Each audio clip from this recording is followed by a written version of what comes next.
پہنچا تیری معراج کہ تو جانے کہاں تک پہنچا، میری معراج میں تیرے قدم تک پہنچا۔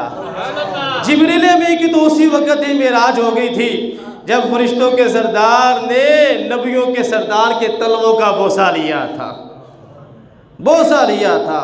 حضرت جبریل امین اپنے ساتھ باراتی فرشتوں کو لے کر آتے ہیں اور معراج کے دولہا کو لے جاتے ہیں۔ پہلے پہنچتے ہیں جی حضرت ام ہانی کے گھر سے مسجد حرام میں۔ مسجد حرام میں جب وہاں پر پہنچتے ہیں تو خانہ کعبہ کے اندر حتیم کعبہ میں رسول اللہ صلی اللہ علیہ وسلم کو لٹا دیا جاتا ہے۔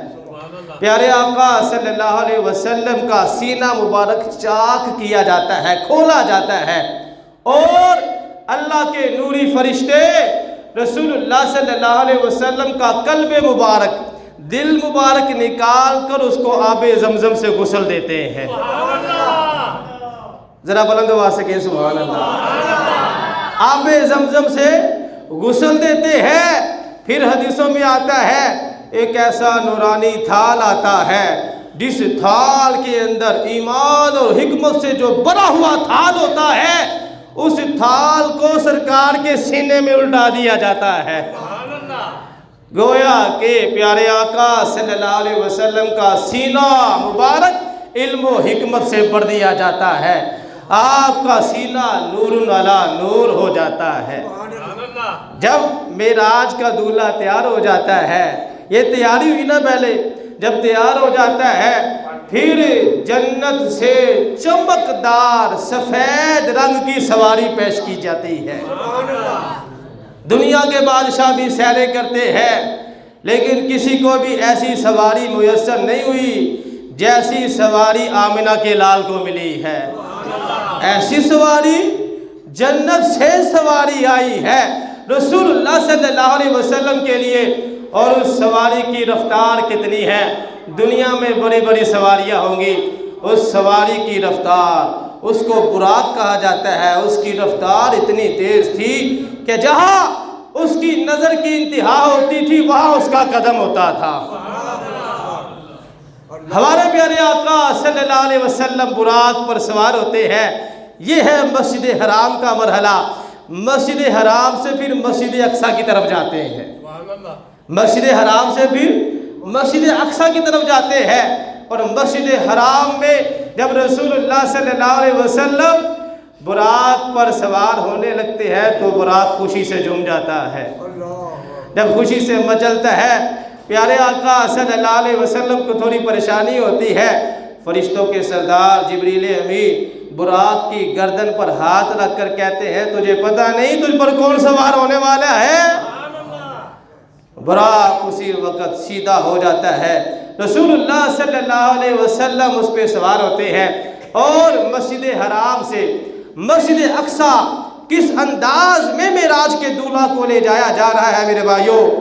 جہاں پر براق کے پاؤں رکھنے کی جو جگہ ہوتی ہے نا، سواری کے اوپر پاؤں رکھنے کی جو جگہ ہوتی ہے، اس جگہ کو فرشتوں کے سردار جبریل امین نے اپنے ہاتھ سے پکڑا ہوا تھا، اور براق کی لگام کو حضرت میکائیل نے پکڑا ہوا تھا، اور 70,000 فرشتے ان کی بارات جو تھی یہ بھی ساتھ ہی تھی۔ یہاں سے پھر مسجد حرام سے مسجد اقصیٰ کی طرف، مسجد حرام سے مسجد اقصیٰ کی طرف سفر شروع ہوا۔ حضرت جبریل امین کی گزارش پر 3 جگہ ہمارے پیارے آقا صلی اللہ علیہ وسلم نے نماز ادا فرمائی۔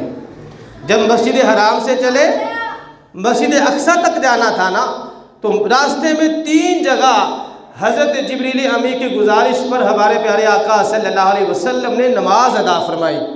ایک جگہ تو مدینہ منورہ تھی۔ معراج کا جو واقعہ ہے یہ مدینہ منورہ جانے سے پہلے کا واقعہ ہے، 2 سال پہلے کا واقعہ ہے۔ مدینہ منورہ میں نماز ادا فرمائی۔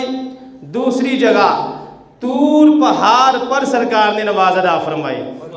وہ طور پہاڑ جس پہاڑ پر کھڑے ہو کر حضرت موسیٰ علیہ السلام اللہ سے باتیں کیا کرتے تھے، اور ایک دن کہہ دیا یا اللہ میں تجھے دیکھنا چاہتا ہوں۔ اللہ نے فرمایا لن ترانی، اے میرے موسیٰ تو مجھے ہرگز نہیں دیکھ سکتا۔ اعلیٰ حضرت امام عشق و محبت کہتے ہیں تبارک اللہ شان تیری تجھی کو زیبا ہے بے نیازی، کہیں تو جوش لنترانی کہیں تقاضے وصال کے تھے۔ اعلیٰ حضرت فرماتے ہیں یا اللہ تیری شان بڑی بے نیاز شان ہے، کہیں تو نے کہہ دیا لنترانی نہیں دیکھ سکتے، اور کہیں تقاضے وصال کے تھے۔ حضور آرام فرما رہے تھے، بارات فرشتوں کی آ جاتی ہے سرکار کو لینے کے لیے۔ تو دوسری جگہ، پہلی جگہ مدینہ منورہ، دوسری جگہ طور پہاڑ، یہاں پر نماز ادا فرمائی، تیسری جگہ بیت اللہ۔ یہ کون سی جگہ ہے؟ یہ وہ جگہ ہے جہاں پر حضرت عیسیٰ علیہ السلام کی ولادت ہوئی تھی۔ مسجد حرام سے چلے، پھر ان تین مقامات پر معراج کے دولہا نے نماز ادا فرمائی۔ پھر مسجد حرام سے جب چلے تو مسجد اقصیٰ میں پہنچے۔ کہاں پہنچے؟ مسجد اقصیٰ میں پہنچے، اور رسول اللہ صلی اللہ علیہ وسلم نے اپنی جو براق کی سواری تھی اس جگہ پر اس کو باندھا، مسجد اقصیٰ میں جا کر جہاں پر پہلے نبی و رسول باندھا کرتے تھے، اور مسجد اقصیٰ میں آگے سارے نبی اور رسول موجود ہیں۔ رسول اللہ صلی اللہ علیہ وسلم کا استقبال کرنے کے لیے، پیارے آقا صلی اللہ علیہ وسلم کے ادب میں، احترام میں آپ کا استقبال کرنے کے لیے مسجد اقصیٰ میں کم و بیش 1,24,000 نبی اور رسول کھڑے ہیں۔ رسول اللہ صلی اللہ علیہ وسلم جب مسجد اقصیٰ میں پہنچتے ہیں، مسجد اقصیٰ میں جب پہنچتے ہیں تو فرشتوں کے سردار جبریل امین آپ کا ہاتھ مبارک پکڑ کر آپ کو مصلی امامت پہ کھڑے فرما کر دیتے ہیں۔ رسول اللہ صلی اللہ علیہ وسلم مسجد اقصیٰ میں نبیوں اور رسولوں کی امامت فرماتے ہیں۔ امام الانبیاء کا لقب آپ کو مل جاتا ہے۔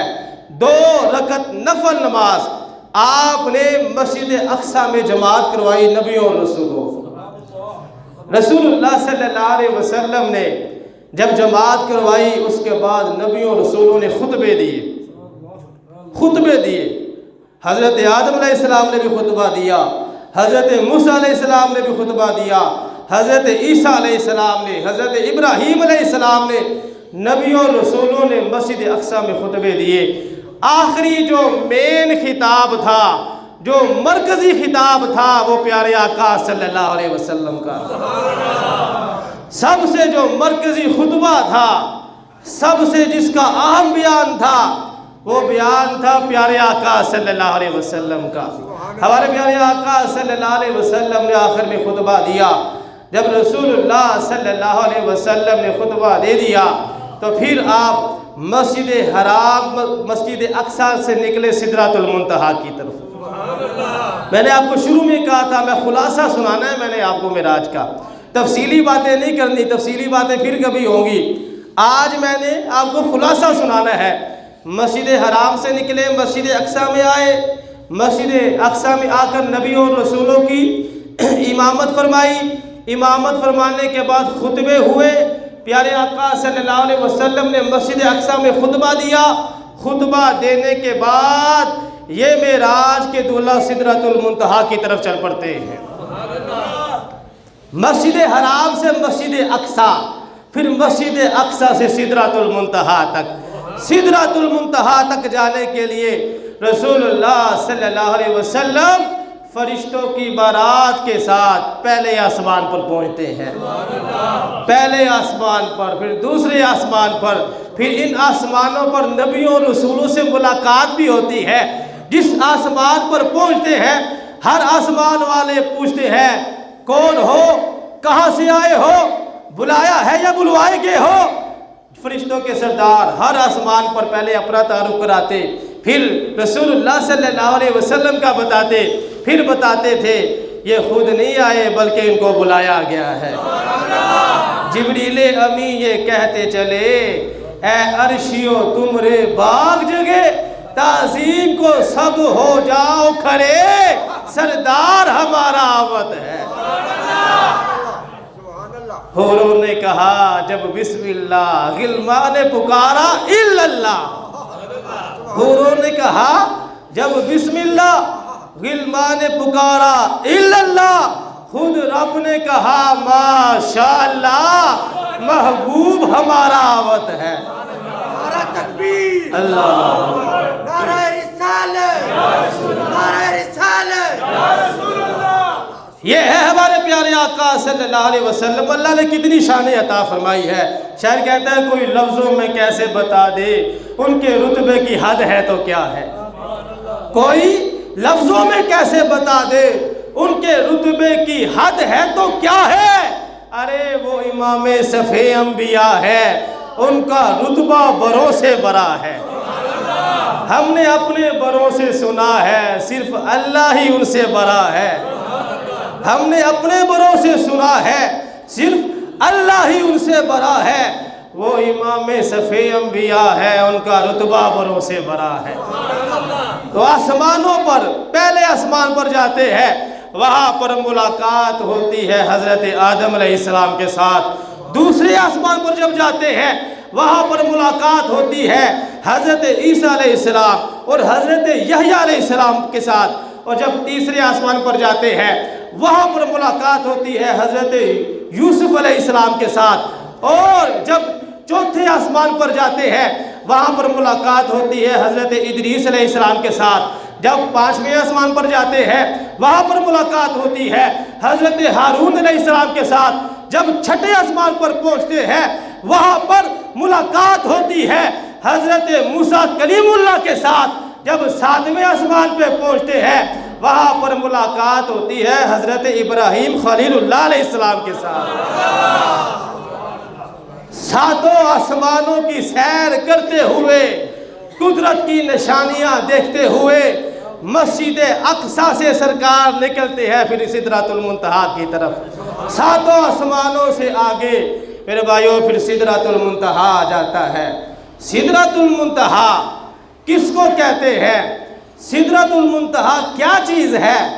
سدرۃ المنتہا کے بارے میں میرے بھائیوں میں آپ کو بتاتا ہوں۔ سدرۃ المنتہا ساتوں آسمانوں کے بعد یہ ایک ایسا نورانی عظیم الشان درخت ہے جس کی شاخیں چھٹے آسمان تک ہیں، جس کی جڑیں چھٹے آسمان تک ہیں اور اس کی شاخیں ساتویں آسمان تک پھیلی ہوئی ہیں۔ یہ ہے سدرۃ المنتہا کا درخت، یہ مقام ہے سدرۃ المنتہا کا۔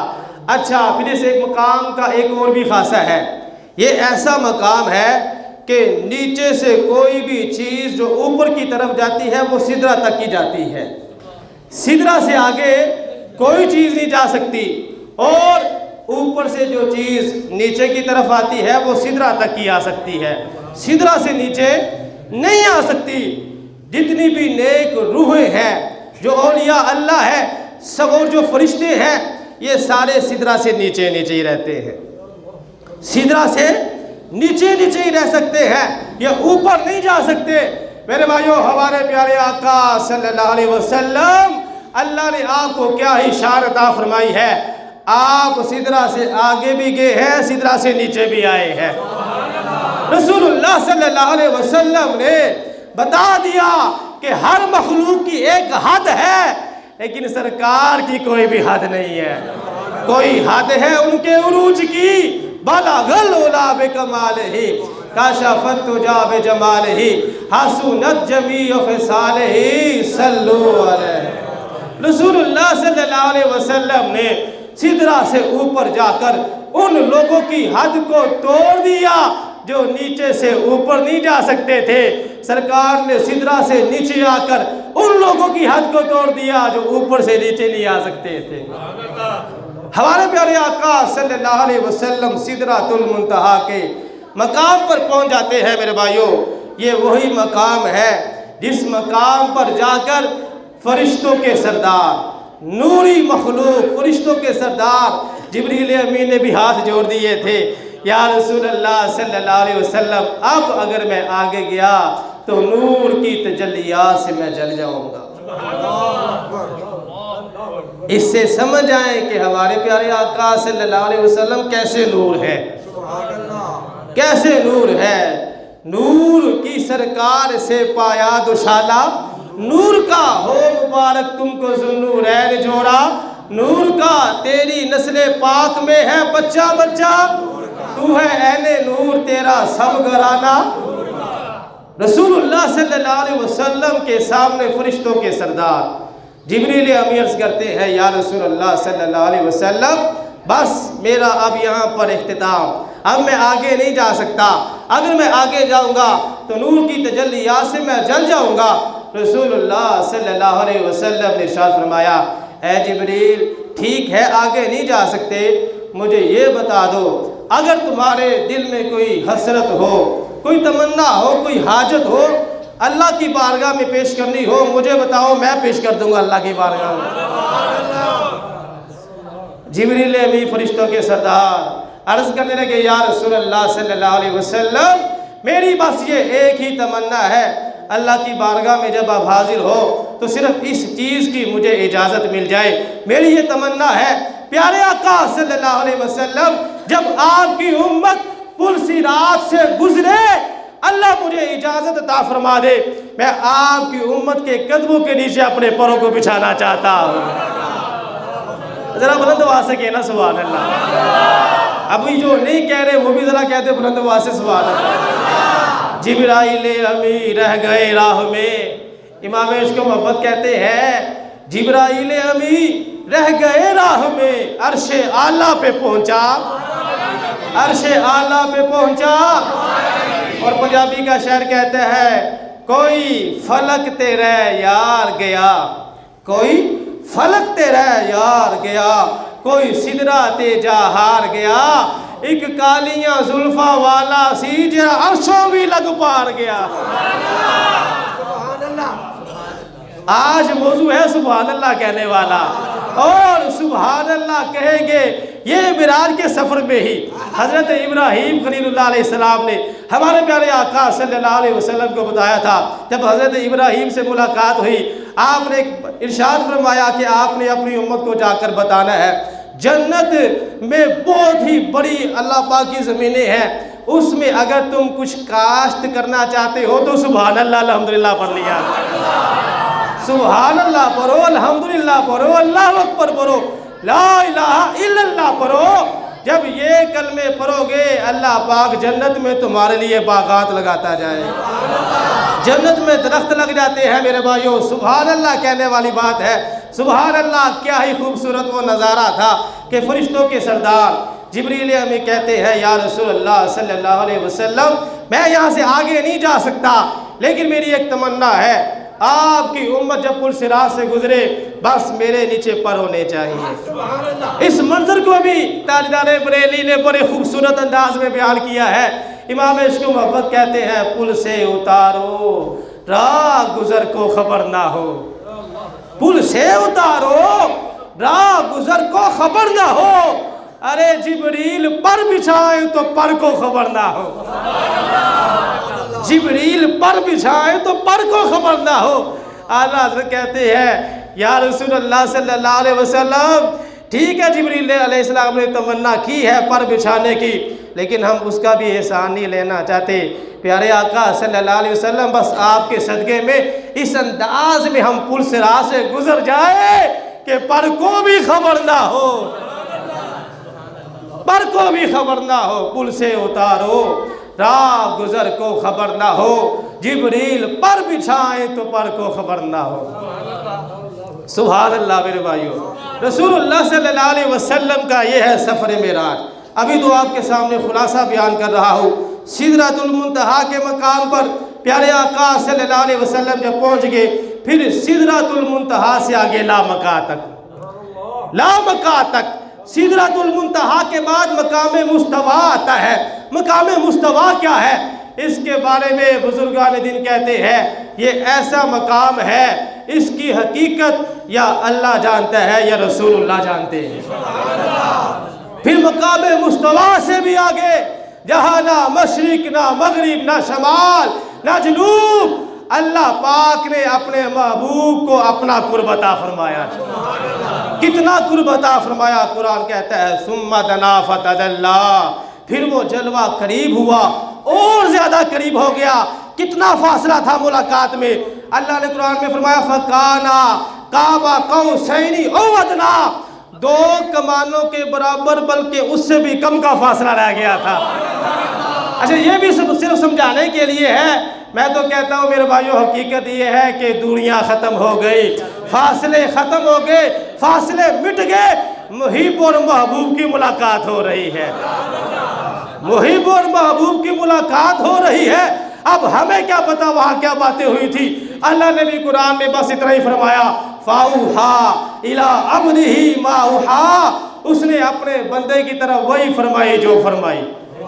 اب وہ وہی کیا تھی، وہ راز و نیاز کی باتیں کیا تھی، وہ ہم نہیں جانتے، وہ اللہ جانے یا اللہ کا رسول جانے۔ رسول اللہ صلی اللہ علیہ وسلم کا یہ جو قرب خدا والا منظر تھا نا، اس کو بھی امام عشق و محبت نے بڑے ہی خوبصورت انداز میں بیان کیا ہے کہ اللہ پاک نے کیا فرمایا ہوگا۔ اعلیٰ حضرت کہتے ہیں برء محمد، برء محمد، قریب ہو احمد، قریب آ سرور ممجد۔ اعلیٰ حضرت کہتے ہیں نثار جاؤں، یہ کیا ندا تھی، یہ کیا سبا تھا، یہ کیا مزے تھے۔ اللہ نے فرمایا برء محمد، قریب ہو احمد، قریب آ سرور ممجد۔ اعلیٰ حضرت کہتے ہیں نثار جاؤں، یہ کیا ندا تھی، یہ کیا سما تھا، یہ کیا مزے تھے۔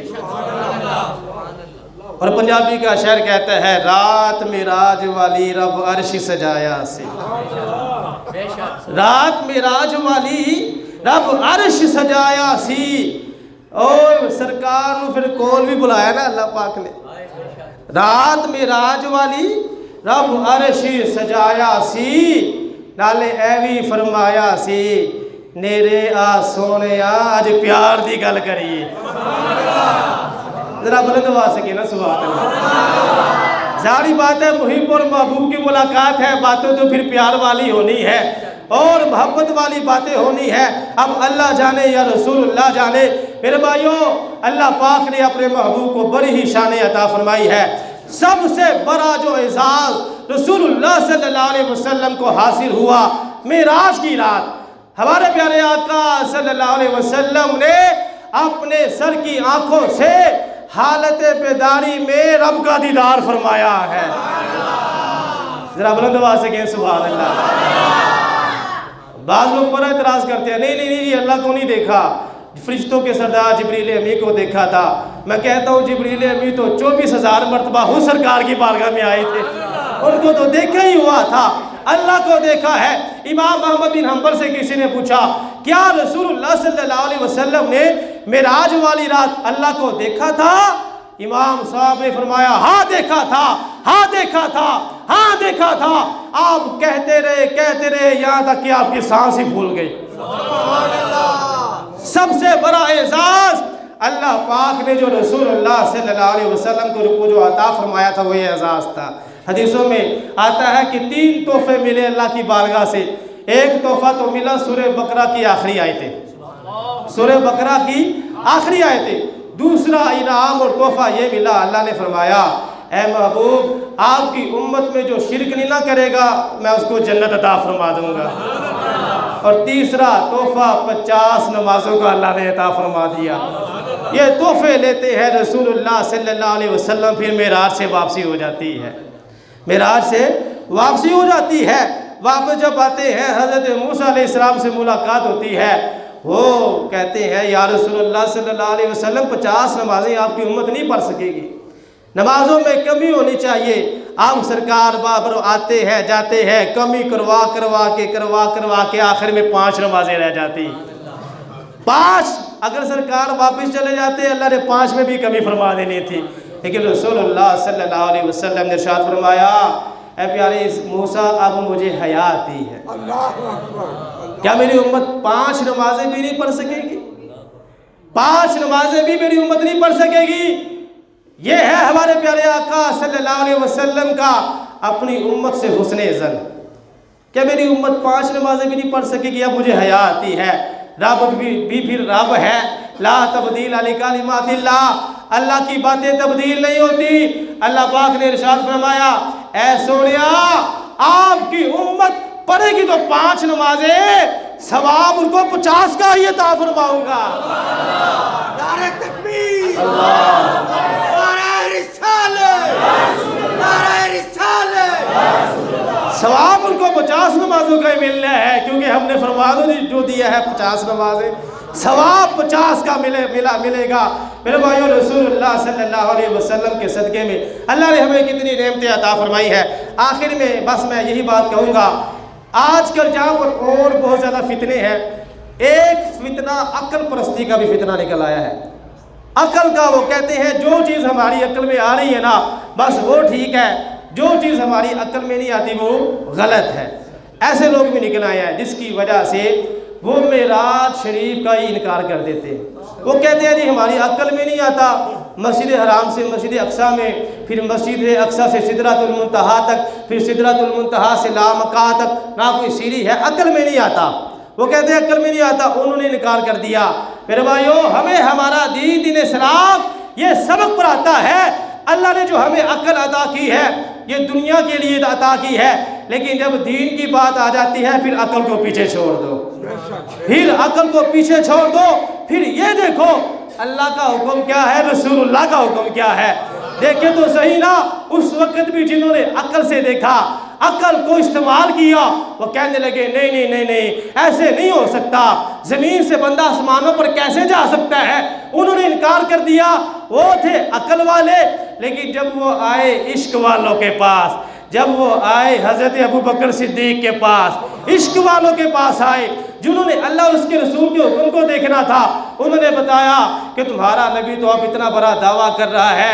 حضرت ابوبکر صدیق رضی اللہ تعالیٰ عنہ نے ارشاد فرمایا، اگر میرے سونے آقا نے یہ بات ارشاد فرمائی ہے یہ تو کچھ بھی نہیں ہے، اگر وہ اس سے بڑی بات بھی ارشاد فرما دے صدیق اس کو بھی ماننے کے لیے تیار بیٹھا ہے۔ سبحان اللہ۔ یہ ہے ہمارے بھائیوں، ہمیں حکم یہ ہے، ہم نے چلنا ہے صحابہ کے نقش قدم پر۔ صحابہ